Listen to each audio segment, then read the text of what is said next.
இது நாள் வர இப்படி செய்யலைன்னா இது போல் ஒரு முறை செய்யுங்க. ரொம்ப உங்கள் வீடு க்ளீனாக இருக்கும். நம்ம யூஸ் பண்ணுற தலையணை உரையை அடிக்கடி வாஷ் பண்ணுவோம். உள்ளே இருக்க தலையணையை நம்ம அடிக்கடி க்ளீன் பண்ண மாட்டோம். தலையணையை க்ளீன் பண்ணுறதுக்கு வாஷிங் மிஷின், சோப்பு, லிக்விட் எதுவும் ஊற்றாமல் இந்த மாதிரி கூட க்ளீன் பண்ணலாம். ஃபஸ்ட்டு தலையணையில் நல்லா இந்த மாதிரி பேக்கிங் சோடா போட்டு நல்லா தூவிட்டு துணி வச்சு தொடச்சிட்டு நல்லா தட்டி உதறி எடுத்துக்கோங்க. ரெண்டாவது ஒரு வாய் ஷார்ப்பாக இருக்க டம்ளர் எடுத்துக்கோங்க. ஒரு காட்டன் துணியை இந்த டம்ளர் மேலே வச்சுட்டு ஒரு ரப்பர் பேண்ட் போட்டு நல்லா செட் பண்ணி ஒரு டூல் போல் இதை ரெடி பண்ணி வச்சுக்கோங்க.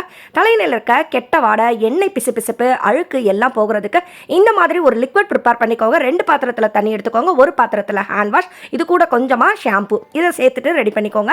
அடுத்து 2வது பாத்திரத்தில் கொஞ்சமாக கம்ஃபர்ட் தண்ணி. இப்போ நம்ம ஏற்கனவே ரெடி பண்ணி வச்சிருக்க டம்ளரில் ஹேண்ட் வாஷ் தண்ணியை முக்கிட்டு நல்லா தலையணையோட 2 சைட்லையும் தொடச்சி எடுத்துக்கோங்க. இதே போல் கம்ஃபர்ட் யூஸ் பண்ணி தொடச்சி எடுத்துக்கோங்க.